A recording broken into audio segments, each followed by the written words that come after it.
So you want to start an offshore team. Who should you hire first?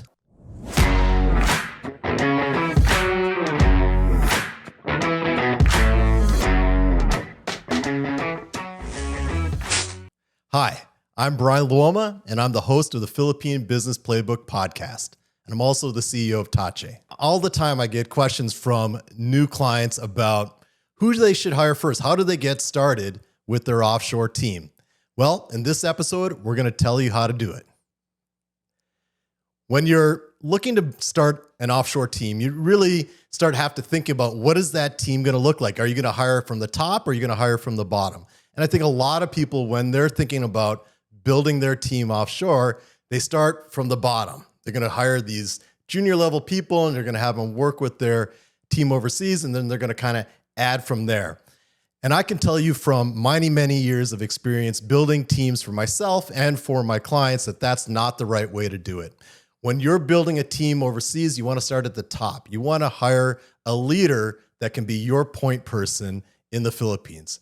Really, what I tell them is I want them to hire somebody that's going to be an A player, that you're 110% or maybe 98% positive is going to be a success for your company. You want to hire somebody that has the experience, that can show past successes, that has references, that you can confirm, that passes all the background checks and everything, that really is an amazing candidate for your position. So let's say, for example, you want to build a team of customer service representatives. You're going to want to hire somebody that's run a team like that in the past.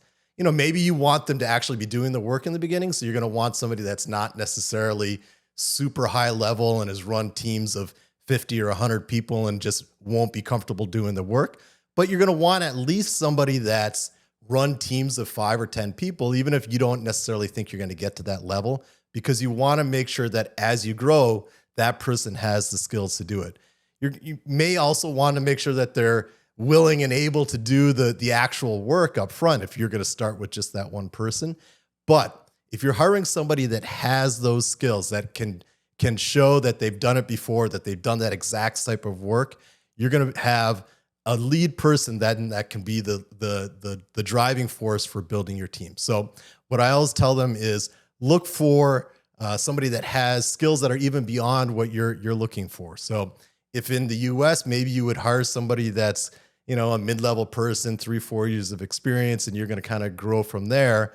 What I would tell them is find somebody that's got 5, 6, 7 years of experience that really has the skills that you want.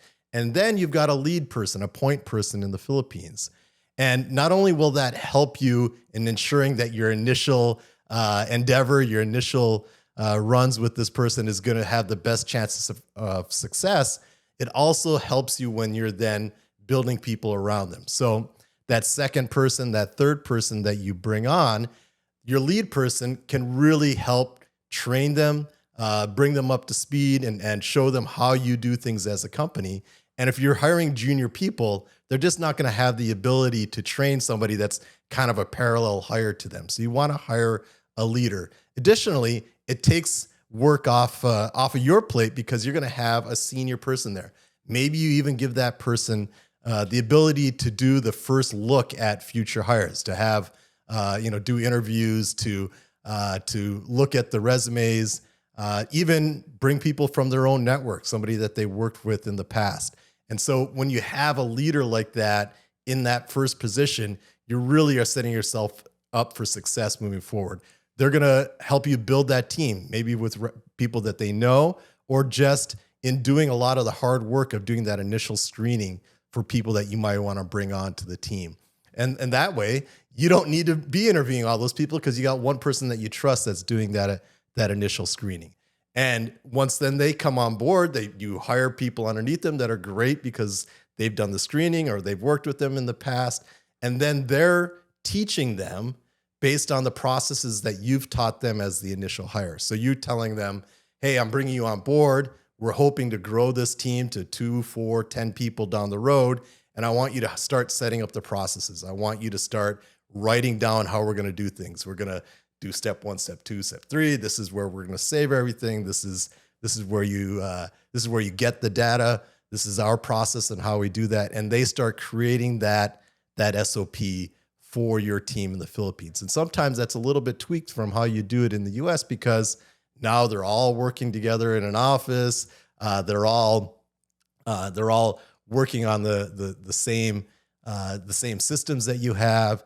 They're working in a way that I think also maybe they're bringing in experience from a prior job, and they're saying, "Hey, we did this. We worked with this software. We had this this system this agile process that we utilize." Whatever experience or expertise that they're bringing to the table, and so then they're not only hiring the people or guiding you and hiring the people so that you take that work off your plate. They're then also training those people. And so they're taking that work off your plate as well, because they're training people according to the processes that you have.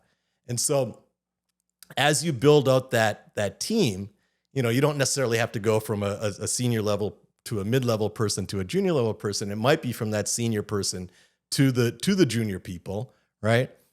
But they're then building the team around that and making it easier for you. Additionally, you want to think about it from a cost-saving perspective. So if you're looking to hire somebody in the Philippines, you want to try and save money, right?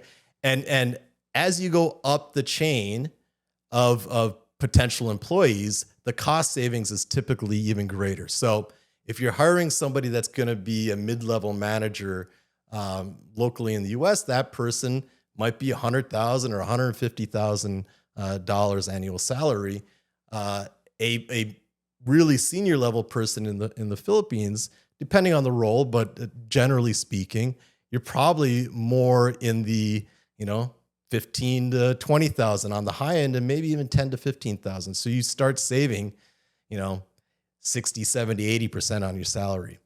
On the junior level person, which you would hire then as well, your savings are going to be less, because if a junior level person in the US, maybe you're getting them for 40,000 in the Philippines, maybe it's saving you like 15,000 or something, or 10,000.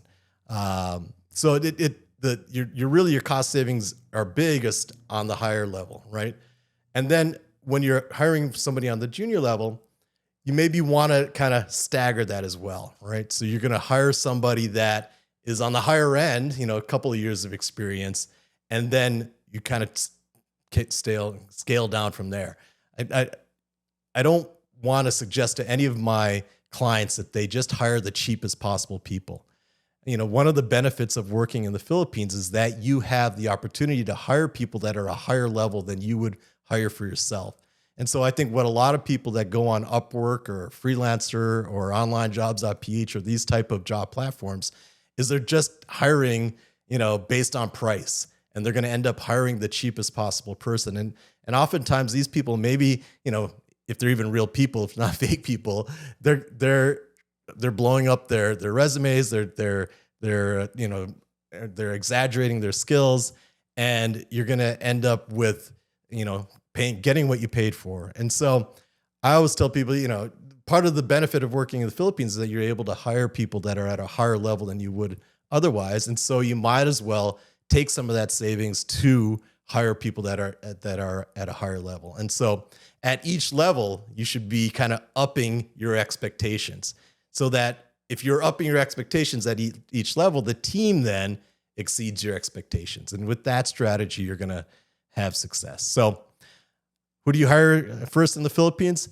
Hire at the top, and then always at each level of your team, hire at the higher end of those roles. I hope that's helpful for you. If you got any questions, put them in the comments below. We'd love to start a conversation. And certainly if you know somebody that wants to start a team in the Philippines, or maybe you do yourself, reach out to Tahche. We'd love to help you out with that. And please subscribe, like and subscribe, all that good stuff, because we're trying to provide a lot more great information, and we want you guys to be the first to know. So until next time, thank you and have a great day.